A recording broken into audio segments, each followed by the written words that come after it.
The Houston Texans have to hit the ground running offensively in their first 8 games. That would be so.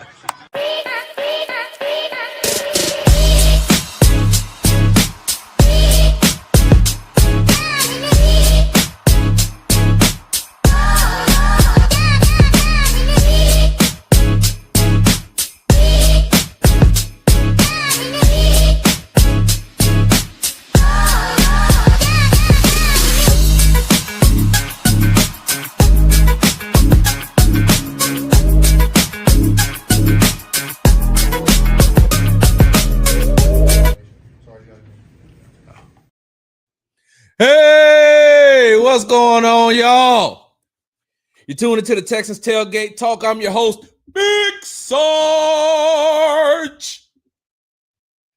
Make sure you follow me on the app formerly known as Twitter at Big Sarge Sports with a Z at the end. Follow me on the Tick and the Talk at Big Sarge Media. Make sure you subscribe to the Texans Tailgate Talk podcast, all one word, Texas Tailgate Talk podcast and YouTube channel. Hey, side note, thank you to everyone who has subscribed to the Texans Tailgate Talk YouTube channel. I really do appreciate that, man. That means a lot to me from the bottom of my heart. Make sure you are following me on Instagram at Big Sarge Sports with the Z at the end, because you know we do everything for the gram. Hey, what's going on, y'all? Jeremy26, what's going on? Good morning, good morning, good morning. I know it's been a minute. So let me start off with this, right? Let me start off with this testimony real quick. I've been doing a lot of work on myself in 2025, right? I've been doing a lot of work on myself, making sure that I could be a better husband to my wife, a better father to my kids, a better what I say? Be a better husband, be a better father, be a better grandfather to my grandkids. And hold on 1 second. Y'all give me a second. Okay. A better why are you still there?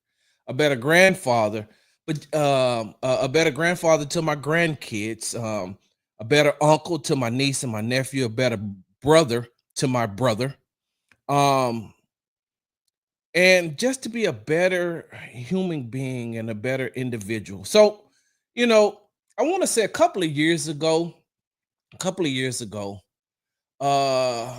going on 3 years now, I started to make a transformation. And the transformation that started 3 years ago, especially when it came to stuff, you know, to my online presence, right? When it came to my online presence, when it came to things, you know, going back and forth with people, because I grew up in a time in an era where, hey, look, if you say something to me and you won't smoke, I'm gonna say something back to you. And don't come looking for me unless I call for you. And that was my motto, and that's the thing that I used to live by and to stick by. But I don't you know, I want to say about 3 years ago I started to move away, because you know, God spoke to me and said, hey man, you're in control of your social media. You can control whether, you know, whether you see things or not. You don't want to see it, just keep scrolling, keep refreshing. And so that's what I learned how to do. And it's gotten me to the point now where I'm just like social media, I'm like, I'm cool with it. I use it for a tool and a tool to be able to do this for my job and my profession. But other than that, I'd be cool. I'd be cool on that. And you know, so I want to say within the last probably about the last 3 months, there's been, you know, some attacks on my character. There's been some attack on my content, some attacks on me personally, people using, you know, disparaging words towards me, belittling me. And, you know, it's funny because I don't care. Like, in order for it to affect me, and I hope I'm talking and helping somebody today, but in order for it to affect me, I have to care. And I don't care. What's up, DQ? I don't care. I would have to care enough. I would have to care enough in order for those things to affect me, and they don't. Let me give y'all an example. One guy got so mad at me that I blocked him that he went and started a whole parody account. And I find it weird that another man would put his face on another man's body. Like you find that comedic, excuse me. You look at it from a comedic aspect, I'm thinking, but I'm thinking that you got a problem and an issue. If you put your face on my body, I'm married, bro. I'm good where I'm at. Your body, your choice. My body, my choice. Like I just don't understand it, y'all. That's some weird behavior to me. You know, you got people starting whole spaces and groups, and one group added me on my Twitter, added me to a DM, add me to a DM group, and I was like, bro, I'm never gonna respond to that. I'm never gonna respond. I don't even read, like I blocked it. Like I blocked it and pushed it totally to the side. I'm like, bro, we're not doing that. I am too happy in where I am in life. I am too happy in where I am in this space. And now, because God knows my heart, so I am petty, right? I am petty, you know. I ain't buzzed right now. That I gotta wait for Texans happy hour for that. But yeah, I am petty. So just let me say this real quickly. I don't care about what you say about me. What's up, Romanus? I don't care what you say about me to the people that I don't care nothing about. I don't really know none of y'all. Like I know your screen names, but I don't know you personally. So I don't care. One and two, hey man, if it really means that much to you, just tell me who your favorite Houston Texan is, and I'll try to make sure that I tell them that you say hello. I'll try to, convey your fandom to your favorite Texans player. Because what I'm not going to do is I'm not going to go back and forth with you all to lose everything that I've built up. I'm not. I was at a book signing the other day, and the head of communications for the Houston Texans and the head of communications for the Houston Rockets was there, and they walked in and they was like, well, one calls me Sarge. What's up, Sarge? What's going on? The other one calls me Brian, my government name. Hey, Brian. Hello. They know who I am. I know who they are. They don't know who you are.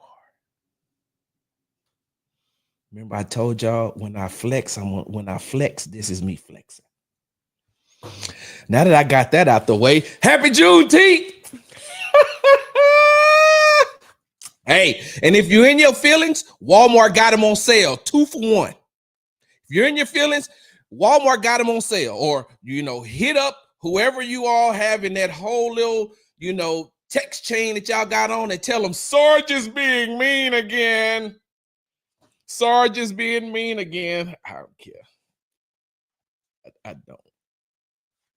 Once again, welcome to the Texans Tailgate Talk podcast. I'm your host, Big Sarge.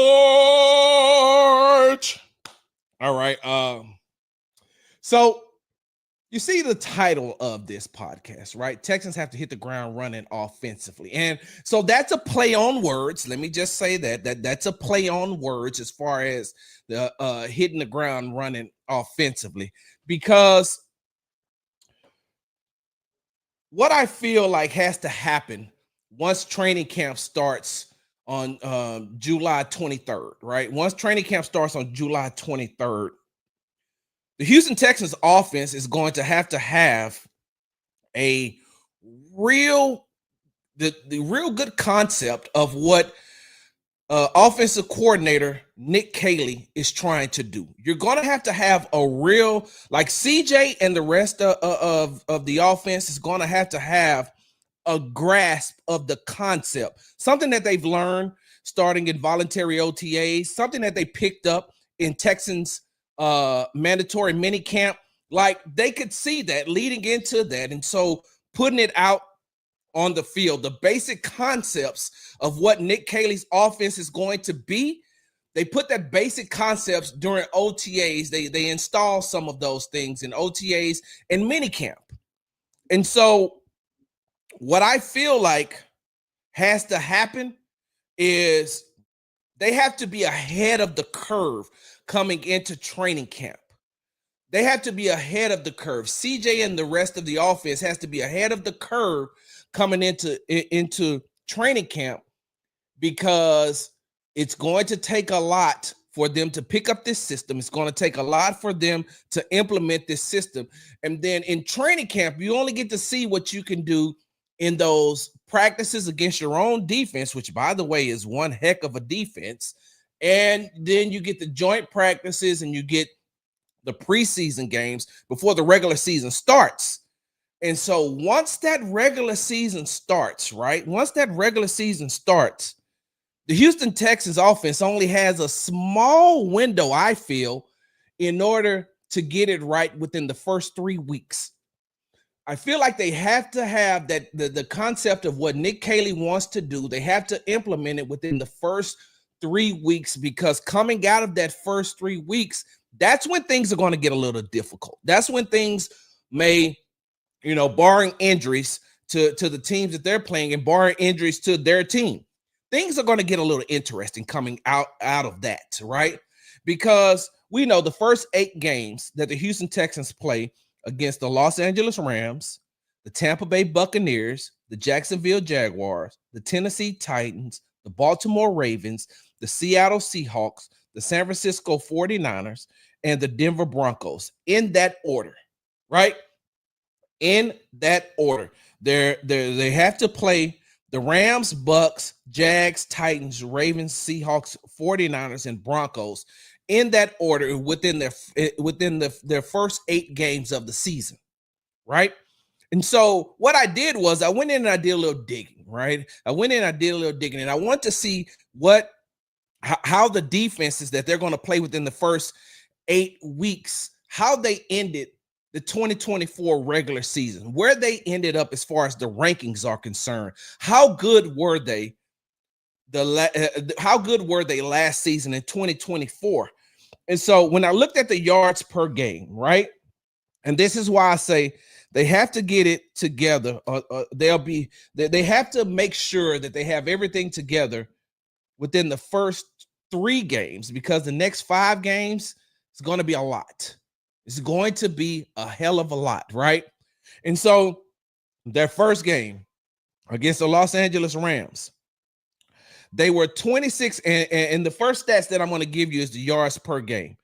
They were 26 in yards per game last year, giving up 353.1 yards. The Tampa Bay Buccaneers, who's their next game, were 18th at 341.8. And then the Jacksonville Jaguars were 31st, 389.9. And so their first 3 games against the Rams, who was ranked 26 in yards per game given up last season, the Bucks, who were 18th at 341.8, the Jags, who were 31st at 389.9. And I'm sorry, the Los Angeles Rams once again gave up 353.1 yards per game as far as the offense is concerned. So that first 3 weeks is when the Houston Texans offense needs to make sure that they can tweak everything, right? That they can tweak everything. That they within that first 3 weeks, they can make sure that they know exactly what they want to do heading into the next 5 games. Because as time goes on and these defensive coordinators get an opportunity to see some of Nick Caley's concepts, some of what Nick Caley is going to do, then they're going to adjust. And so that's why I'm only talking about the first 8 games, the first half of the season, because the second half of the season, you're going to see defenses do different types of things, right? And so the Rams, yards per game, the defensive yards per game were 26th, 18th, and 31st. That next 5 games, when they played the Tennessee Titans, they were second in yards allowed on the defensive side of the ball last year with 311.2. The Ravens were 10th, 324.2. The Seahawks were 14th at 332.7. The 49ers were 8th at 317.4. And the Broncos were 7th at 317.1. So do you see what I mean now? Why the Houston Texans have to get it together within the first 3 weeks of the season? They have to get it together within the first 3 weeks of the season, because those next 5 games, they're going to be playing against some very, very good defenses. And if we know what CJ Stroud can do, we know what Joe Mixon can do. We know if they've added Nick Chubb. You have Nico Collins, of course, coming back. You have Christian Kirk. You have Jaden Higgins. And then you have, the tight ends and Dalton Schultz and Cade Stover and Brevin Jordan. So we know what they have as far as that offensive skill position is. So I think that it's going to take that first 3 weeks. They're going to have to get on the same page with, making sure that CJ is aligned with his receivers and his tight ends, and make sure that, that Joe Mixon has a good concept about what they want to do. Because heading into the next 5 games, they're going against the second ranked defense as far as yards allowed last season against the Titans. The Ravens were 10th, the Seahawks are 14th, the 49ers were 8th, and the Broncos were 7th. And so now you have to make sure you have to make sure that these teams who will be ready and equipped for what they want to do against the Houston Texans, especially coming in those next 5 games, because they're going to have a 3-week sample size. And what the Houston Texans offense should do is make sure that within that first 3 weeks, we show you, hey, we're coming out to play. We're coming out to play. We're here. Last season, even though they had some success, they could have been more successful. There are some games that I feel like the Houston Texans let slip away. There were some games that the Houston Texans didn't perform well in the second half. We all know, we've heard it, time and time again. We know what the offensive line was doing. We know what the offensive play calling was like. And we know what CJ was, sometimes during some games. But they need to show, hey, look, all that's in the past. This is all brand new. This is all brand new. So that's why I say within the first 3 weeks against the Rams, Bucks, and the Jags, they have to make sure that they're all on the same page, because heading into the next 5 weeks, they're going to be playing against some really, really good defenses. Now, those same defenses that I talked about as far as passing yards is concerned, and this is where it goes back to getting it together within the first 3 weeks. They're going to play the Los Angeles Rams as far as the defensive passing yards allowed. They were 20th at 223.1 yards per game. The Tampa Bay Buccaneers were 29th at 243.9, and the Jacksonville Jaguars was 32nd at 257.4. Hey, the Rams 20th, the Bucks 29th, the Jags 32nd.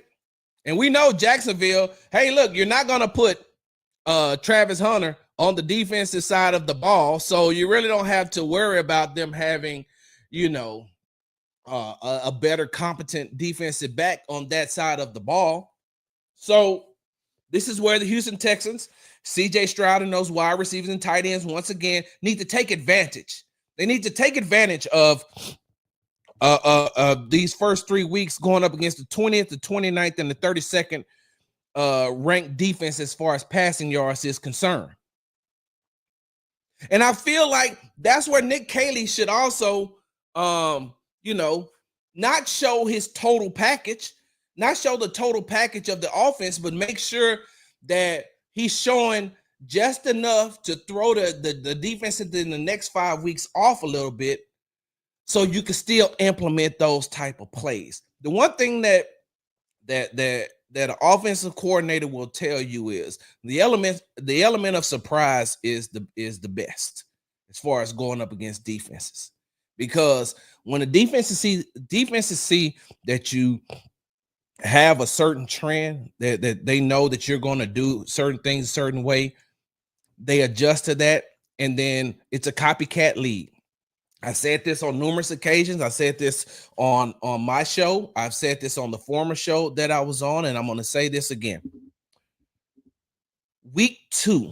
Was that week 2 was against Chicago Bears, right? That was a Sunday night game. Week 2, because they played Indianapolis first, and then they played Chicago right in that Sunday night game. Somebody help me out in the comments, please. But whenever they were in I think it was week 2 against the Chicago Bears Sunday night, what the Bears did was, and like I said this, last season, I've said this on numerous occasions, so I'm just repeating myself. They ran a lot of stunts and delayed blitzes. And when teams recognized that the Houston Texans offensive line couldn't stop that, all they did was every week make sure that they had those type of defensive plays within their defensive package. They made sure that they had delayed blitzes and stunts within their defensive packages, because they know that was the one thing that the Houston Texans couldn't stop, and that former offensive coordinator Bobby Slowick didn't adjust to. Former offensive line coach Chris Strausser did not adjust to. And when they didn't adjust to that, and other teams seen that they weren't going to adjust to that, they'd be like, okay. Last season, I was talking to somebody on the offensive side of the ball, and they said, it's a shame, Sarge, that the defense is calling out our plays. I said, wait a minute, hold on, come again.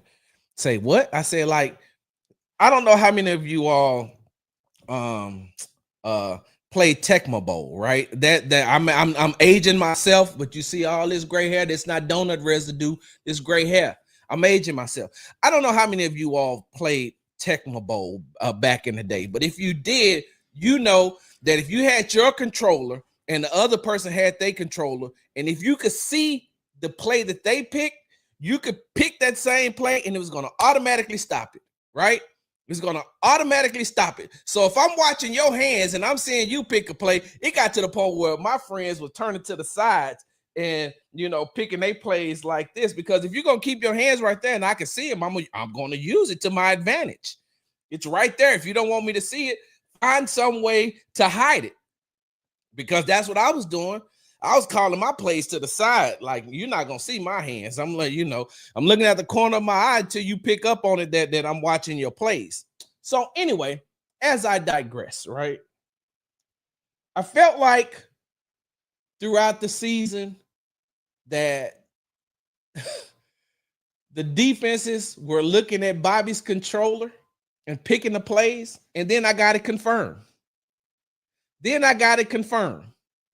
That, hey, Sarge, they over here calling out our plays. I said, what?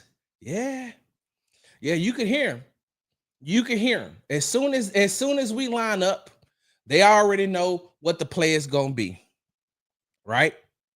And you all remember I asked Bobby, hey, does CJ have the power to audible? Are y'all not allowing him to audible? Y'all remember the answer that Bobby gave me? Go back and look that up. Y'all remember the answer that Bobby gave me? I said, CJ allowed to audible. And one of the reasons why he couldn't audible was because it was taking so long to get the plays in. So by the time they got the plays in, CJ didn't have enough time to adjust to everything on the field that he's seeing. Bobby's calling these long, drawn out plays, these long route concepts. And so now they don't have an idea of what's really about to happen. But the defense knows because they like, hey, they only got enough time to do this, that, and the other. And he doesn't have enough time to audible. So what we see is exactly what we've seen on film, and that's what we're going to attack. So just like in, when I used to play Tecmo Bowl, I'm watching my opponent's hands. That's exactly what they were doing to Bobby. They were picking Bobby's play. They already knew it. So as I digress, hopefully, this season, Nick Caley will give CJ enough time to be able to get to the line and make the adjustments, right? CJ said in his press conference at the minicamp, after minicamp, that that he likes the responsibilities already that Nick Caley is giving him to be able to run this offense. And it's time. It's time. It's year 3. It's year 3. It's time for CJ to take that next step, right? And I told you, I don't evaluate quarterbacks till after year 3. Year 1, your rookie season, nobody really knows who you are. Year 2, they got a whole year of tape on you. They're going to make the adjustments. Now, year 3, you can combine year 1 and year 2, and this is the year you're supposed to take off. And so with this new offensive coordinator and going up against the 20th, 29th, and 32nd ranked defense within the first, as far as passing yards concerned, in the first 3 weeks, they should be able to get a lot accomplished, that I feel, because in the next 5 weeks, as far as defensive passing yards are allowed, they go up against the Titans, who were second at 177.3, the Ravens, who were 31st at 244.1, the Seahawks, who were 11th at 211.9, the 49ers, who were 5th at 192.8, and the Broncos, who were 19th at 220.7 yards allowed passing. And so they get the bottom of the bottom in the first 3 weeks. They get that bottom, that lower half of passing yards allowed as far as defense is concerned.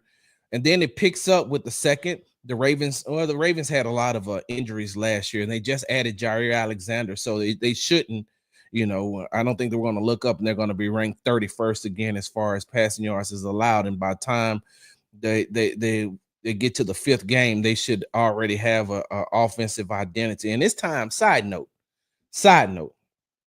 Hey, look, it's time, man. It's time. Give me 1 second, y'all. Give me 1 second, because it's time.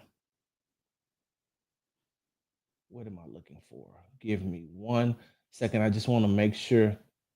Yeah, here we go. All right. So I just want to make sure that I had that right. It's time. It's time for the Houston Texans to finally get over that hump of the Baltimore Ravens. This is a side note. It's time for the Houston Texans to get over the hump and beat the Baltimore Ravens, because the last 3 games we've seen them play, the Houston Texans were really only competitive in 1. And the other 2 that they played in, I guess you can give them a pass on 1 game. So they were competitive in 1. You can give them a pass on the other. And then that 3rd game was just a blowout. That first game that they played to start CJ's rookie season, CJ was a rookie going up against one of the best teams in the National Football League, especially the AFC, because that year the Baltimore Ravens ended up as the number 1 team in the AFC. So they were going up against a top 5 NFL team to start the season. CJ's first game is against one of the best teams in the National Football League. So we'll give them a pass on that first one. And then they come back at the end of the season and have to play them in the divisional round.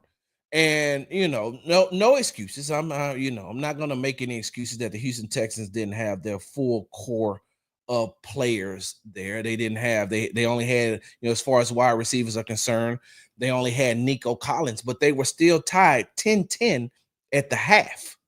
They were still tied 10-10 at the half in the divisional game. It's just the war of, the war of attrition was lost in the second half, and the Baltimore Ravens imposed their will upon a team who, by that time the Texans had overachieved anyway. Nobody expected the Houston Texans to be where they were in that divisional game. Nobody expected the Houston Texans to be in that divisional game. They didn't expect them to win the AFC South. They didn't expect them to win that first playoff game, and they didn't expect them to be in a divisional round against the best team in the AFC. So, with that being said, came back, they were competitive, and they lost. And this Beyonce Bowl game, nah, that was just terrible. You only scored 2 points on a safety. 2 points on a safety. You got to be 31-2, and Beyonce performed at halftime. I was happy.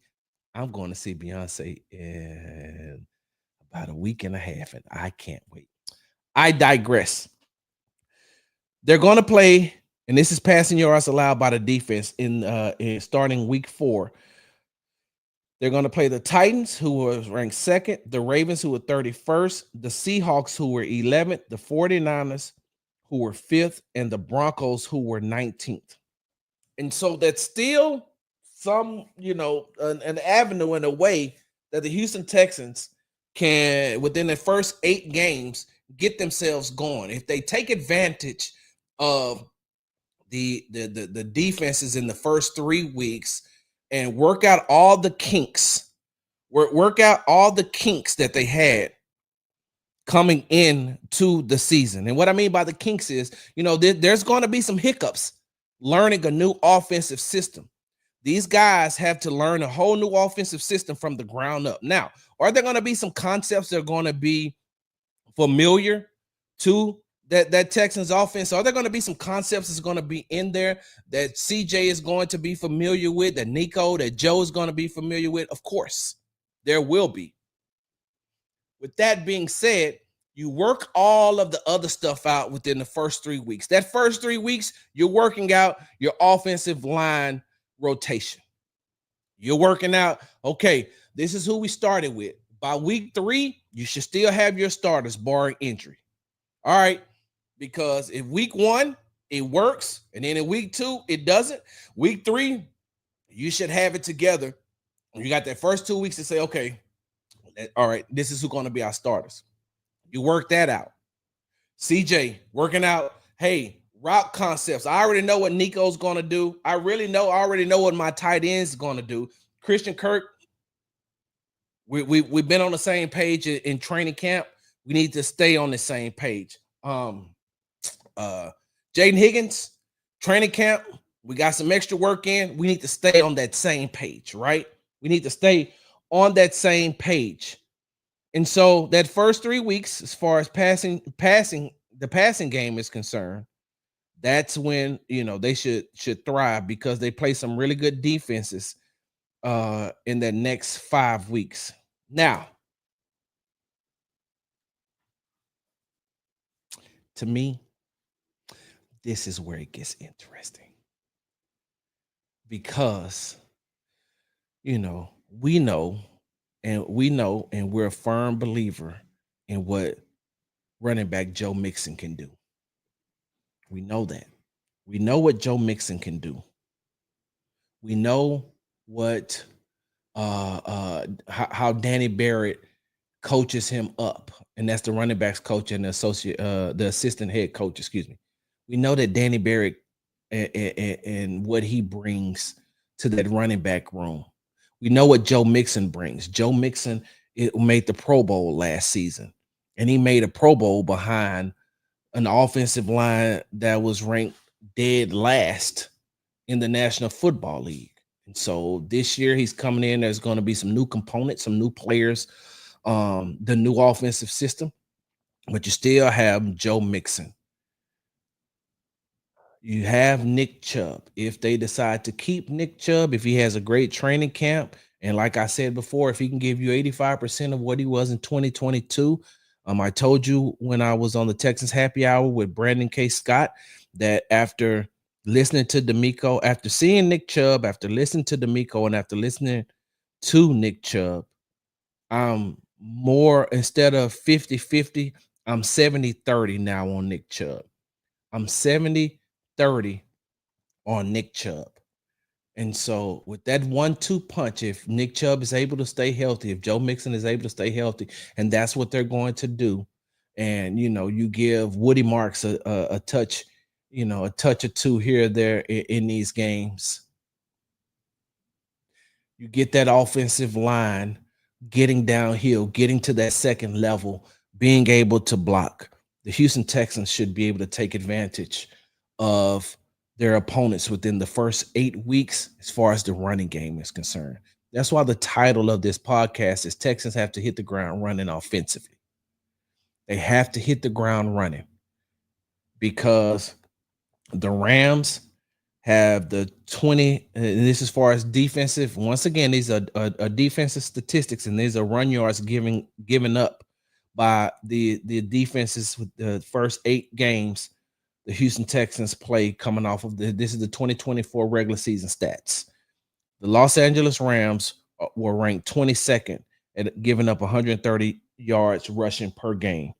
The Tampa Bay Buccaneers were 4th at 97.8. The Jacksonville Jaguars was 132.6 yards per game. They were ranked 25th. And the Tennessee Titans were ranked 26th at 133.9. The Baltimore Ravens only gave up 80.1 yards. They were ranked 1st. The Seattle Seahawks were ranked 16th at 120.8. The San Francisco 49ers are 124.6, and they were ranked 18th. And then the Broncos were ranked 3rd and giving up 96.4 yards. So that's 1, 2, 3. So within the first 8 weeks, right? Within the first 8 weeks, the Houston Texans will go up against the number 1 rated defense as far as run yards allowed is concerned. They go up against the number 1, the number 3, and the number 4. Baltimore is number 1. The Broncos are number 3, and the Buccaneers are number 4. That's 3 out of 8 games. That means you got 5 other games where this team is giving up 130 yards. This team is giving up 132 yards. This team is giving up 133. This team is giving up 120. This team is giving up 124. So in order for the Houston Texans to have some of that pressure backed off of them as far as, trying to stop CJ in that passing game, feed Joe Mixon the rock. Feed Nick Chubb the rock. Feed Joe Mixon the rock. Feed Nick Chubb the rock. Get that running game going. And that's the one thing that they need to establish in training camp. We want to establish the run. And I'm not telling you something you haven't heard before. In Nick Caley's first press conference with the media, that's what he told us. Hey, we want to establish the run. We want to establish the run. We know that head coach D'Amico Ryans wants to establish the run because that's time of possession. That's time of possession. And D'Amico always wants to control the time of possession. So if you get that, right, by running the ball, and within these first 8 games, you're going up against 3 of the top 5 defenses in run yards allowed, but you're going up against 5 that wasn't good last season. So you get Joe Mixon going. You get Nick Chubb going. And you know what that also does? What that does is you're winning the time of possession, like we said earlier. You're also giving your defense time to rest. Because we're talking about the offensive side of the ball. We already know what the defense is. The defense finished ranked top 5. The defense finished ranked top 5 in as far as overall defensive rankings in 2024. They ain't do nothing but get better. And another year of experience under their belt. They're nothing, but they're doing nothing but getting better.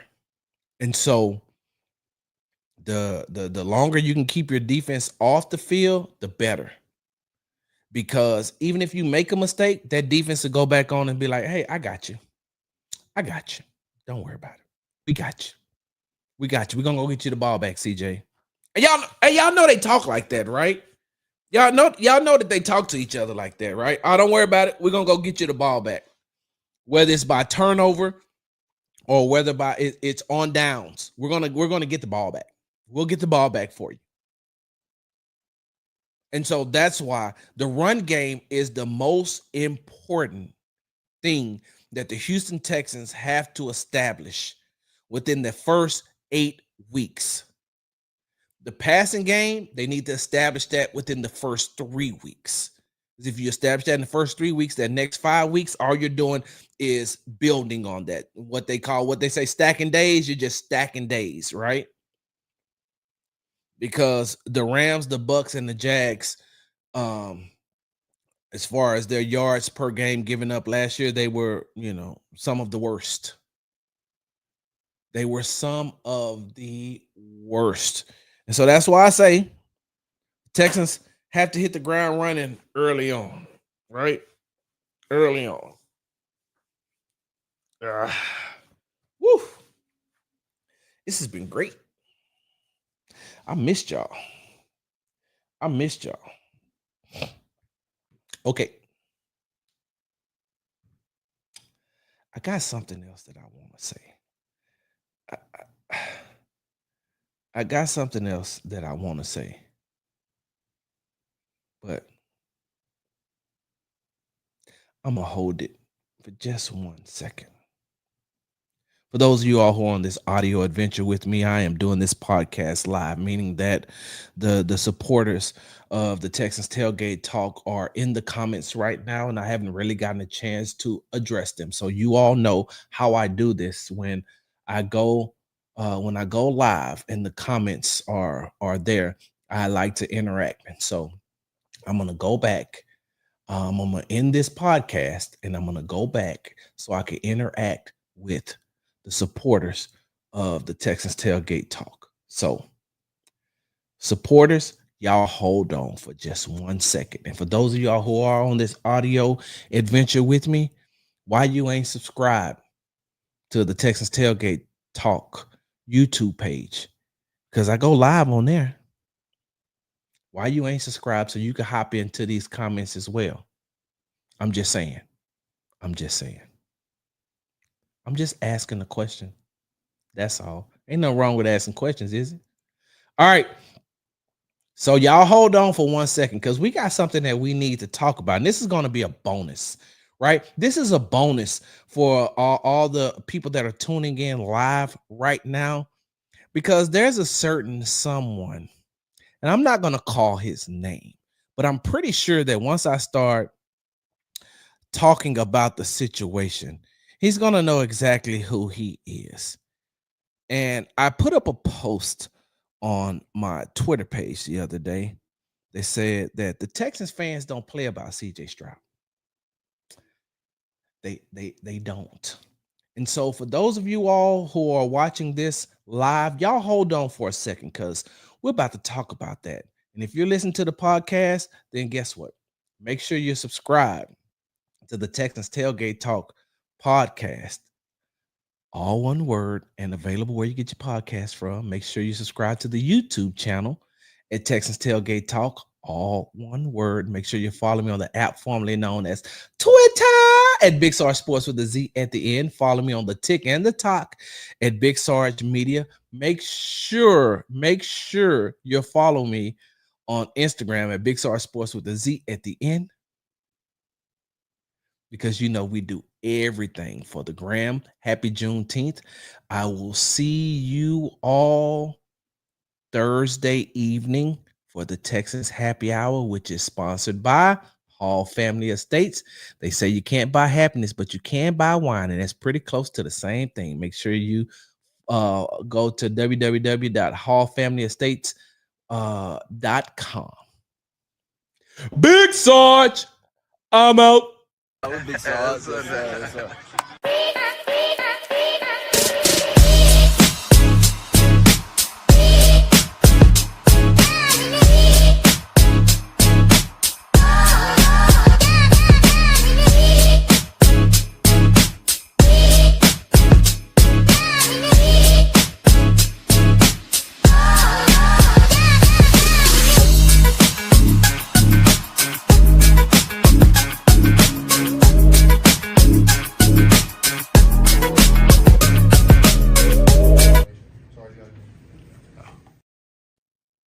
All right, y'all.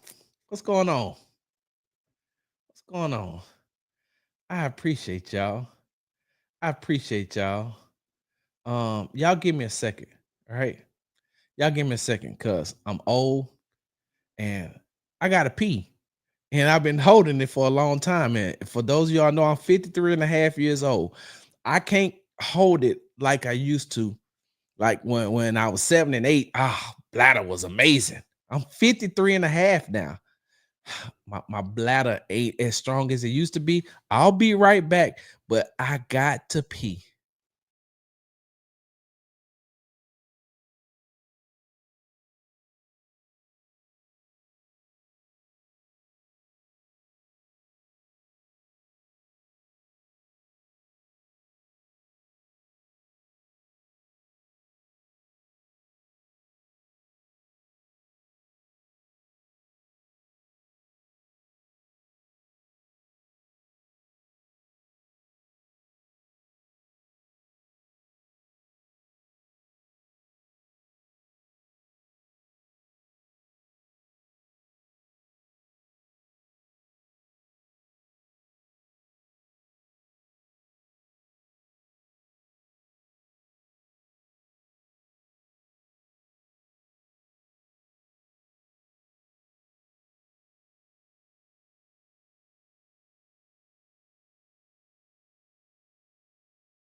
What's going on, y'all? I'm back. Woo! I almost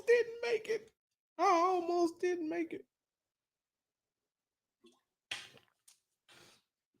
Now, before I start talking about my good friend Peter Bukowski from the Locked On Packers, and side note, me and Peter are really good friends, right? And what I mean by really good friends, like we've met each other, but the back and forth that we have, it isn't malicious or it isn't salacious. I don't have any negative feelings towards Peter. I don't. So I want to preface my statement by saying that, but I am going to talk about you in just a second, Peter. But hey, man, I got to go back and I got to see some of these comments.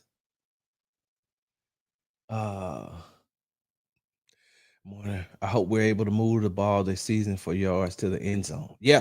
Hey, y'all remember? Hold on. Y'all remember I talked about this, right? About how I feel like that this season their red zone package is going. The Texans red zone package should be way more effective because of the bigger bodies that they have at the wide receiver position, the bigger bodies that they have at running back, and the bigger bodies that they have at the tight end position. This is hilarious. Most of those yards from the Rams. So what Saquon averaged in that playoff game. I don't know how this year shakes out, but barring injury, I feel Caley would have to be beyond terrible to mess this season up, given the talent on this squad. True. I feel like Brevin can tap into the Browns game type of talent and hold it all season, then bump Higgins inside to slide and have the big three as Nico, Brevins, and Higgins. Okay. CJ's football IQ is going to get a lot of the blame or a lot of the fame to start the season due to his comments regarding control of the offense. I like the fact that he's having more control, and he should. He wants it. He should invite it. Yeah, week 2 and the Vikings just took complete advantage of that tape in week 3, and that's from the show when I was saying that it was like they knew they were watching the plays that Bobby was calling on Tecmo Bowl. 3rd and long, they running a screen. Yep. It's time to let CJ run the offense. Like it's time for our men to run the Rockets offense. Happy Juneteenth to you as well. Larry says the simple fix for this offense that drove us all crazy last year because they didn't use it was the screen pass and taking the yards that the dump off pass to the backs, whether CJ is going to be ready.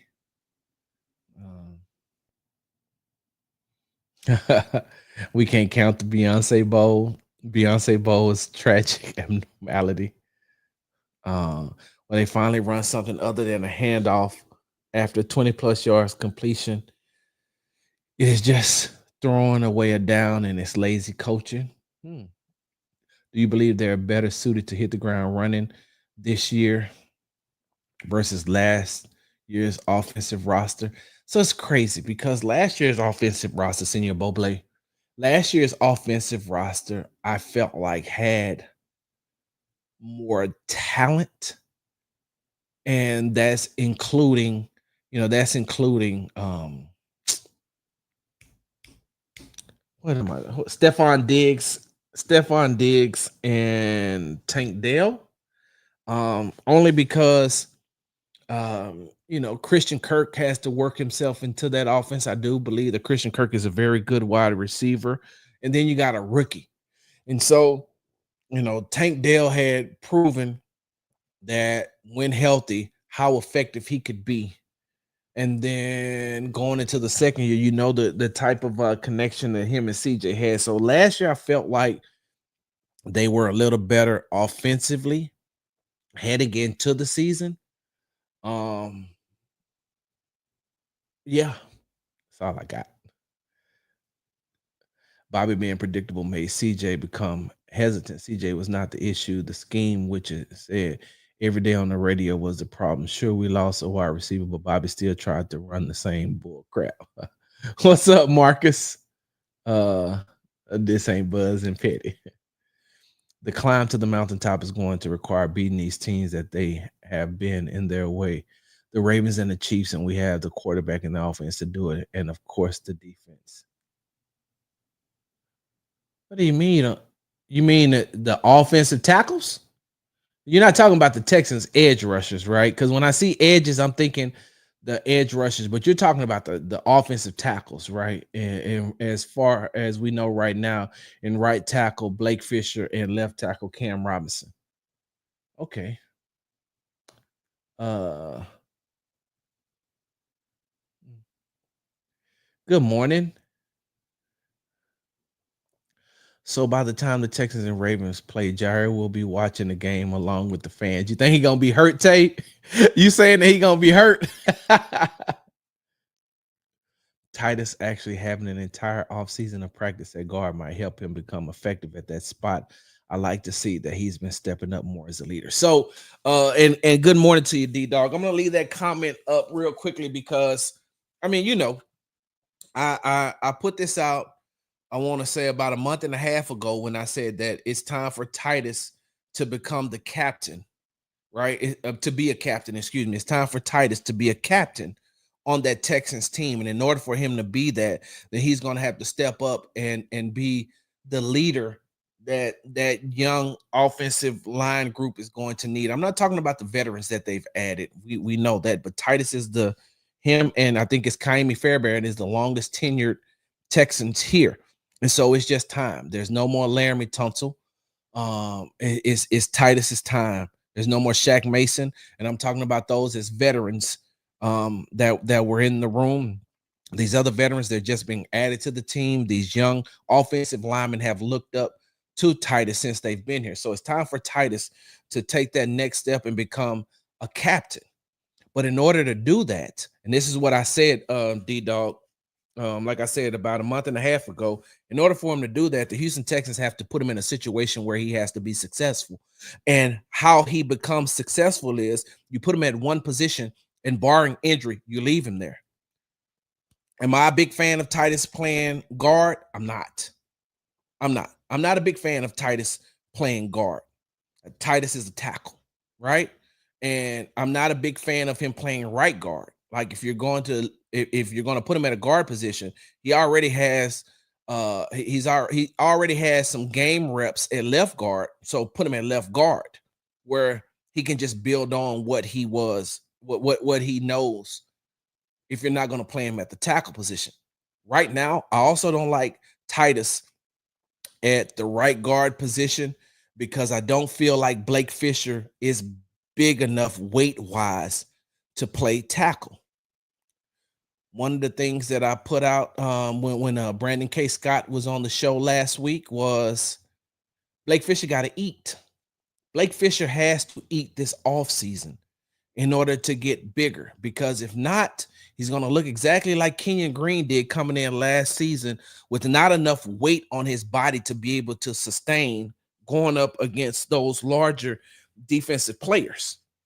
And so if Blake Fisher doesn't add weight, and it's crazy because I just seen on IG, I just seen pictures that Blake Fisher posted, and I'm like you're tall, but you're tall, but your weight, to me, and this is just me, I don't know how strong Blake Fisher is, so because I don't want this to be taken out of context and say Sarge said something that he didn't say. I don't want this to be taken out of context. So I don't know how big, how strong Blake Fisher is. He may be strong as an ox at that weight, but just looking at him and looking at his frame, he looks really small for a right tackle. He looks really small for a tackle. He looks really small for an offensive lineman. And that's the same way, that Kenyon Green looked coming into the season last year. So if he's not able to put on any weight, but he is strong and he's able to hold his own at right tackle, then cool.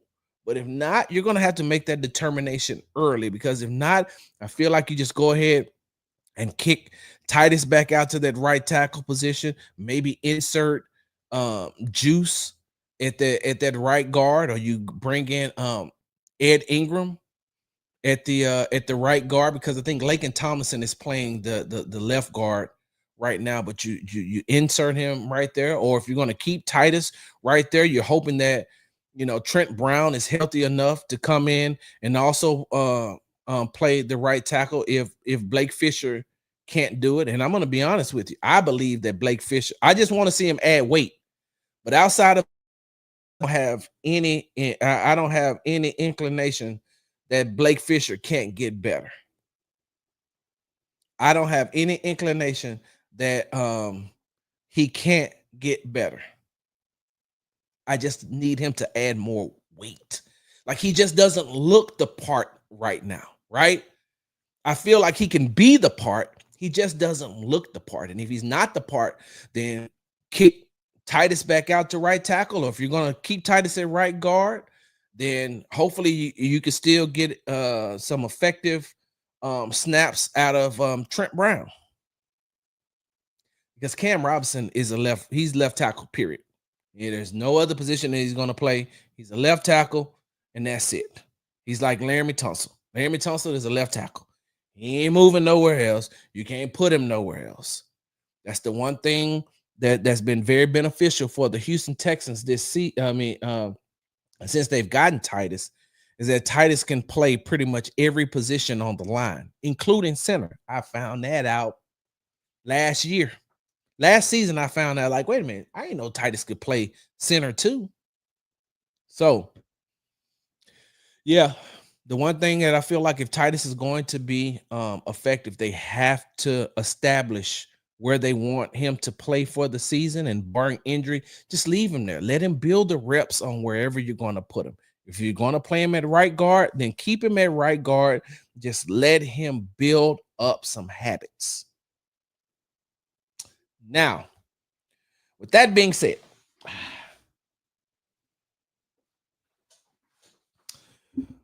okay, I got something that I want to talk about right here, right now on the right here and right now on the Texans Tailgate Talk post podcast, I guess.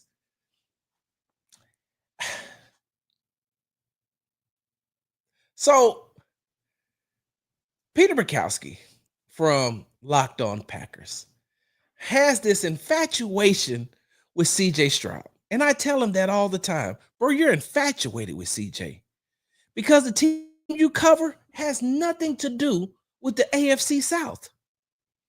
I get it. I understand that you also cover the NFL. But I don't hear you talk about the other quarterbacks like that. Like, show me where you talked about show me where you talked about Trevor Lawrence. Show me where you talked about wait, what's the quarterback's name? Baker Mayfield.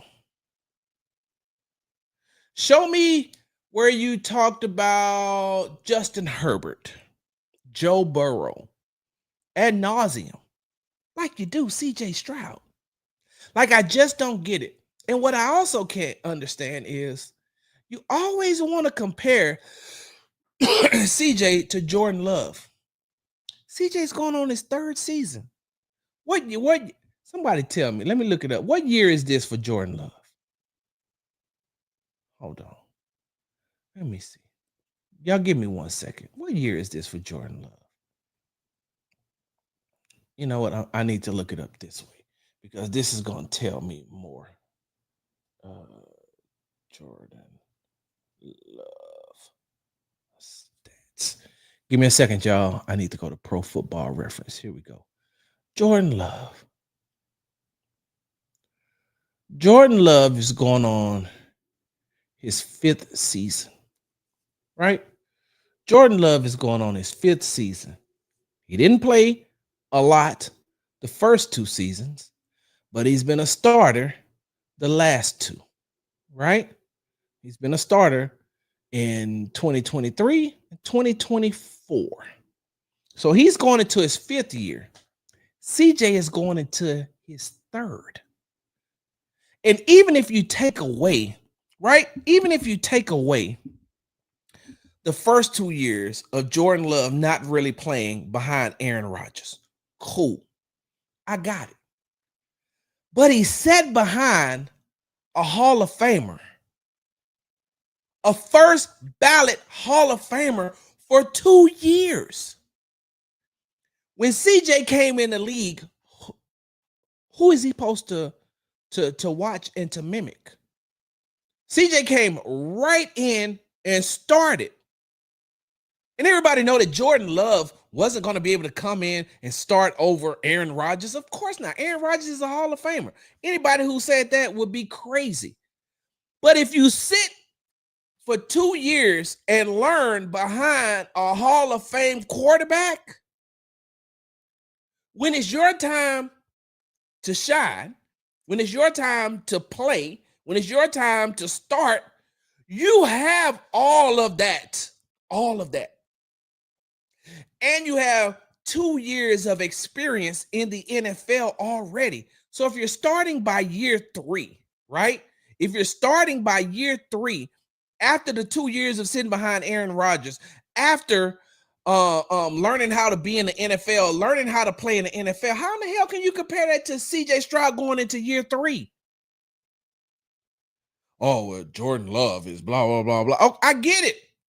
Listen, bro, I am married to a diehard Packers fan. For as much as you know about the Green Bay Packers, I do too.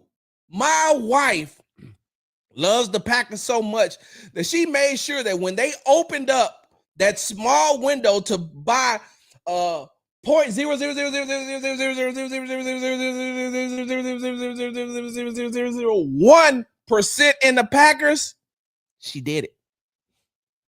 She did it. She bought that She got just as much ownership in the Green Bay Packers as Jay-Z had in the Brooklyn Nets. She did it.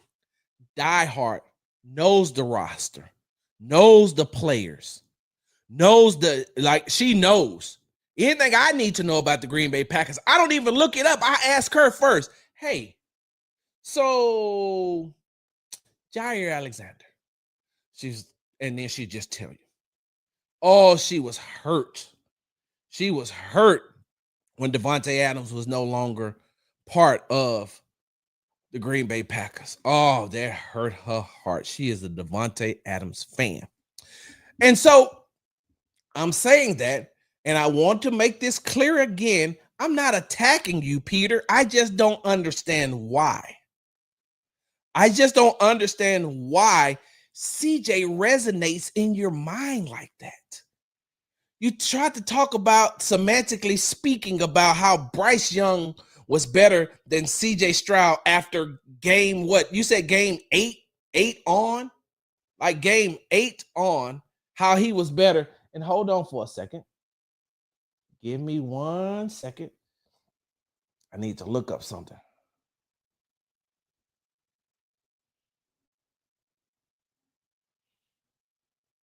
Give me 1 second, y'all.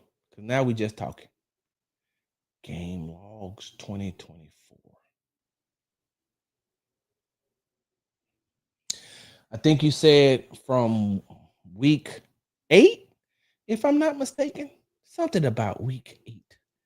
And then I'm going back and I'm looking and I'm saying, did Bryce Young get benched?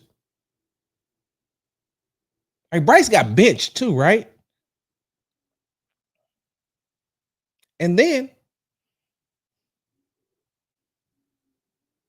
you look at some of the competition that he played after that. I'm saying, did you see what CJ had to play against? Like, you're not even using the strength of schedule when you're making this argument. You just want to semantically speak and throw in these statistics. You just want to semantically speak and throw in these statistics. And I'm saying, okay, bro, I get it and I understand. Bryce Young plays in the NFC South. CJ Stroud plays in the AFC South. It has nothing to do with the NFC North. Why don't you talk about Caleb Williams from the Bears? What about Jared Goff? How is he going to rebound from losing Ben Johnson as his offense coordinator? How is Caleb Williams going to benefit from having Ben Johnson, one of the best offensive minds in the NFL right now, as his head coach and in his ear?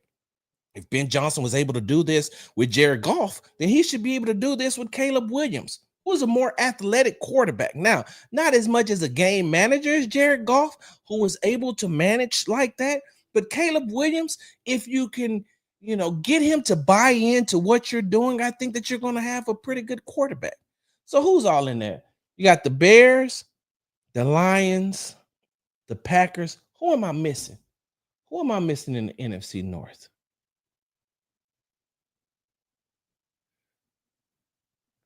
NFC. Oh, the Vikings. Forgot about the Vikings. Aren't you going to talk about, ain't JJ McCarthy set to start this year? Like, there's a lot of storylines that could be written just from the NFC North alone about Caleb Williams and Ben Johnson, about Jared Goff losing Ben Johnson, JJ McCarthy, right? Like, you got things that you could talk about those quarterbacks, and you can make them Packer related. But here you go all the way over into CJ Stroud. But just like I told you, and just like I retweeted, I know why you did that, right? I know why you did that. Give me a second, y'all. Let me get into here and let me read you all something. Let me read you all something that I said. And this was at the time, right? I think this was like one day ago. Well, I'm so glad I don't tweet like I used to, and I can go right and find things that I need to find. Here we go. We're getting close right here.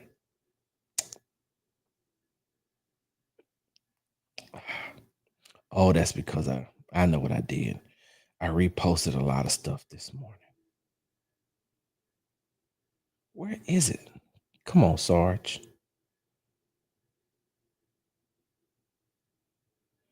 Peter and I had a nice little back and forth behind that. And y'all don't get me wrong, I like Peter. Peter is a really good guy. He knows his stuff too. Here we go. Peter says, this is what he said.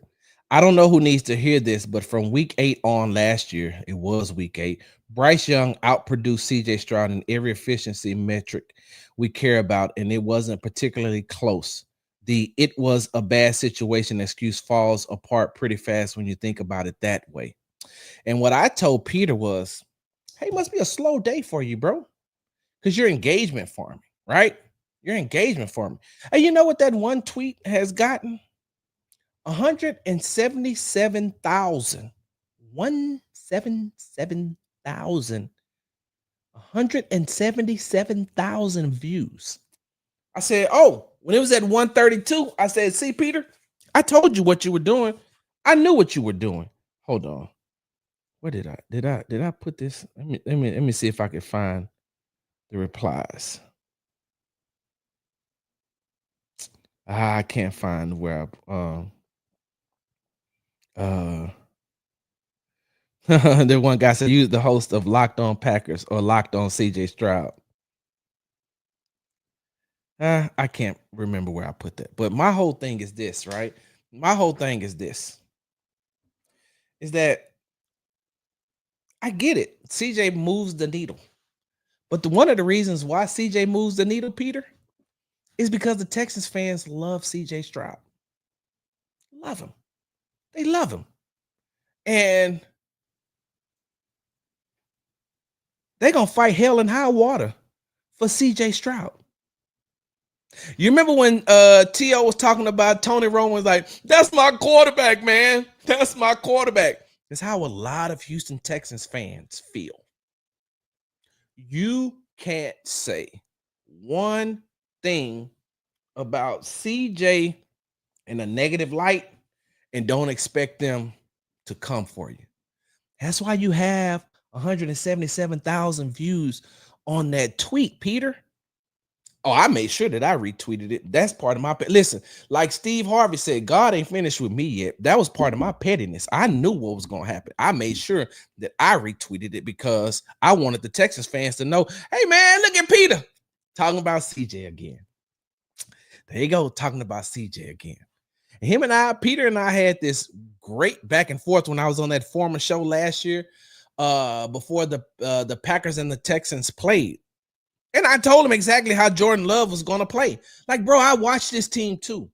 My wife knows this team too. Jordan Love didn't play outstanding. Jordan Love didn't have a great game against the Houston Texans. Hold on. I'm going to pull it up. He always likes to say, oh, well, you know, the Texans should have been better because they have a top 5 defense. Well, you know who was number 6?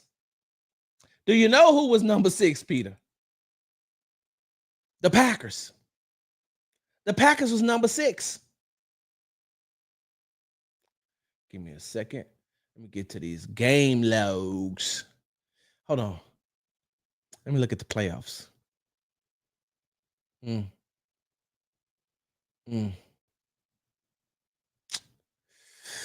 Yeah. Oh.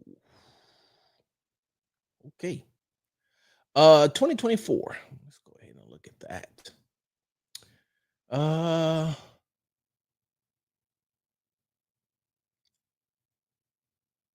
Where is it?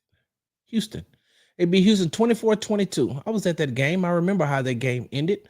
That game ended because Bobby Slowick and D'Amico Ryans, I'm going to blame both of them, weren't as time management savvy at the end, and they left too much time on the clock, and they weren't aggressive enough. They were depending on Kaimi Fairbairn to kick the field goal when they should have been going for the touchdown. But Jordan Love against the Houston Texans last year was 24 out of 33, 220 yards passing, had 3 touchdown passes and 2 interceptions. That doesn't blow me away. That just doesn't blow me away. So I get it. I understand.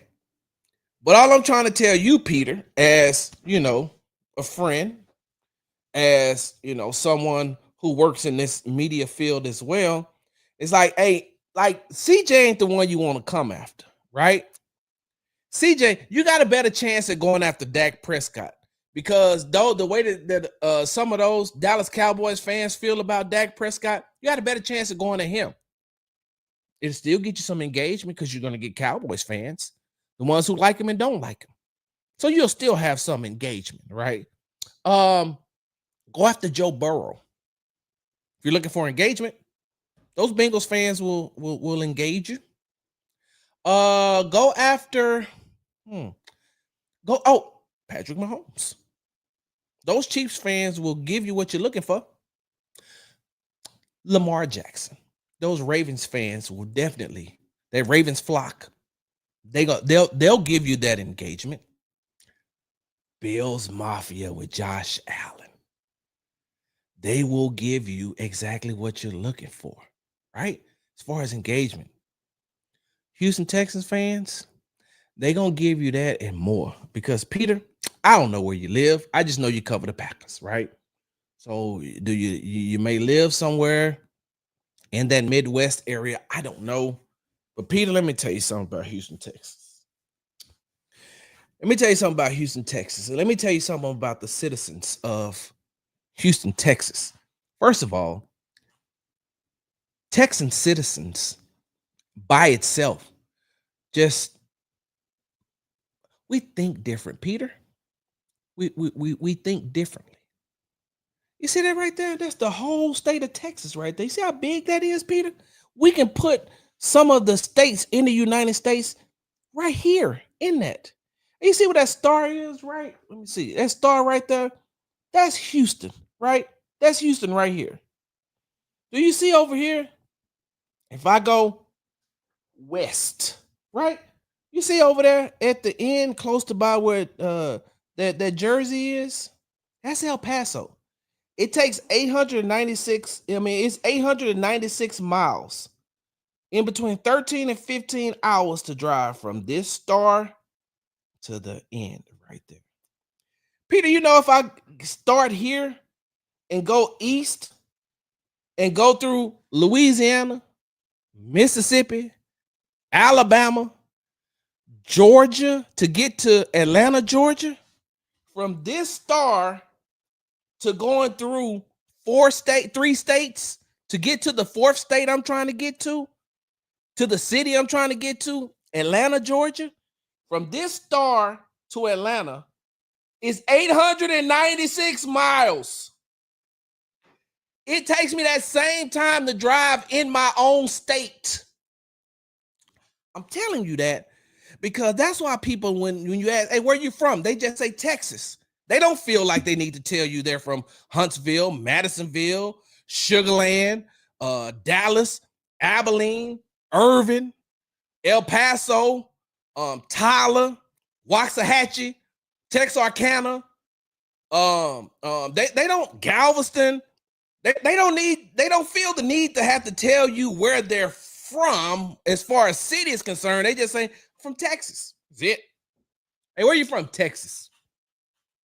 I don't even need to tell you nothing else because that's it. So with that being said, Peter, Texas residents, they have a certain mindset. Houston, Texas residents? Oh, that's a whole nother animal. Houston, Texans residents that are Houston Texans fans, leave them alone, Peter. Just leave them alone, bro. You don't want that smoke. You think you want that smoke. But reading from some of the comments that was aimed towards you, Peter, you don't want that. Like you're a Packers fan, right? You can get that from the Vikings fans. They don't like the Packers. You can get that from the Bears fans. They don't like the Packers. You can get that from the Lions fans. They don't like the Packers. Like you could do that. You could do that within your own division. Hey man, you better leave these Houston Texans fans alone. Bro, they already have a complex because they're from Houston. I know this. Peter, let me tell you something. I cover the Houston Texans, right? Something I tried to tell you when you said, and don't use, hold on, I don't want to misquote you. I'm gonna say exactly what you said. Hold on. Now I just lost it. But basically, you were saying don't try to use bad offensive play calling as an excuse. Hey, Peter, man, I cover this Texans team. Bad play calling played a large part into what went on last season between the offensive coordinator and Bobby Slowick, who's no longer here. That tells you something. And the offensive line coach is no longer here. That should tell you something. You know who's still here? The quarterback's coach, the running backs coach, the wide receiver coach, the tight end coach. Have I said the running backs coach already? The running backs coach. If I didn't, I'm going to say it again. You know who got promoted? The assistant offensive line coach to offensive line coach. You see how that works? You got to put everything, right? I tell people all the time, stop looking at the selfie and look at the panoramic view. The two things that the Houston Texans were bad at last season, offensive play calling and offensive line play. Nick Casario said, hey, man, enough of that shit. We're done with that. D'Amico said, oh, enough of that. Yeah, they got to go. And then Nick said, well, while we're moving people, hey, let's go ahead and trade Laramie Tunsil. Let's go ahead and trade Kenyon Green. And let's go ahead and get rid of Shaq Mason. How are you not factoring in those intangibles to the way CJ played? Now, I've said this on numerous occasions. I'll say it again. CJ did not have a great year by his standards. CJ has said that. CJ will tell you that. Those words have come out of his mouth on the record and off the record. One of the things CJ told me in his exit interview, after his exit interview, and I was standing at his locker talking, he told me the same thing that Nico Collins told me 2 years prior at his exit interview. Sarge, I'm going to show him. I'm going to show him, Sarge. Watch. Nico Collins told me that 3 years ago. 3 years ago. And then look what he's done the last 2 seasons. You don't think that I believe that CJ is going to be able to bounce back? Of course. But CJ takes accountability, Peter. He takes accountability for the things that he's done too. He takes accountability because he feels like even though all those other factors that I named, he don't really want to hear that. He doesn't. It's his job. That's what he'll tell you. Hey, it's my job. It's my job. I'm the quarterback of this team. I'm the quarterback of this offense. It's my job to make sure that we're successful, despite all of the other things that are going around, right? Despite all those other things. So as I digress, I don't get it. I don't understand. Like, just leave CJ alone. Because I'm going to be honest with you. I'm taking this time on my platform to make sure that I say something, that I say something about it. I'm just going to take this time for me to say something about it. But Pete, I ain't going to engage you in this no more. I ain't going to retweet none of your stuff. Now, I'm going to still talk to you because I think that you are a very good guy. Like, listen, I treat Peter, how can I put this? I'll say it. And y'all can clip this up and you can send it to him because I'm going to see him during training camp anyway. So, but I treat Peter like I treat Jeremy Branham from ESPN 97.5, right? I think that Jeremy is a very good person. I just had a conversation with Jeremy right before minicamp practice not too long ago. I like Jeremy. Don't get me wrong. I like Jeremy. But I also know that Jeremy likes to poke the bear, right? And sometimes it's funny, and sometimes it's trollish. I know that. I see right through some of the things that Jeremy puts out there. I do. And I've told him that. I've told him that personally. Hey, Jeremy, I know that you poking the bear, bro. I see it. Some of them things, he get y'all all wound up. Some of them things, y'all just let pass. I see it and I laugh. Peter's the same way. Peter and Jeremy are pretty much the same person. Peter does that too. And that's what I'm trying to tell you. I ain't got no, I don't have anything against him at all, period, point blank. Not one thing. All I'm trying to do, Peter, is offer you some advice. Hey, man, leave these Texas fans alone. Leave these Texas fans alone because they ain't got it all. Peter, I cover the team. And it's Texas fans right now pissed off at me. They be holding spaces about me. They got group texts about me. They say disparaging words to each other about me, belittle me. I started off the podcast talking about it. So, Peter, if they're coming at me, somebody who covers their team, you know what they're going to do to you? Man, and I like you, Peter. That's why I'm trying to give you some friendly advice. Because people from Houston, some of them ain't got it all, man. I'm just trying to tell you. All right, y'all. I got to get up out of here. Hey, I better. Look, I said it just like that because I'm from Houston too. I better. Hey, look, hold on. Y'all see my shirt, right? Please excuse my Houston attitude. This says it all. This says it all. Please excuse my Houston attitude. I better see y'all right back here Thursday afternoon for the Texans happy hour. Big Sarge, I'm out.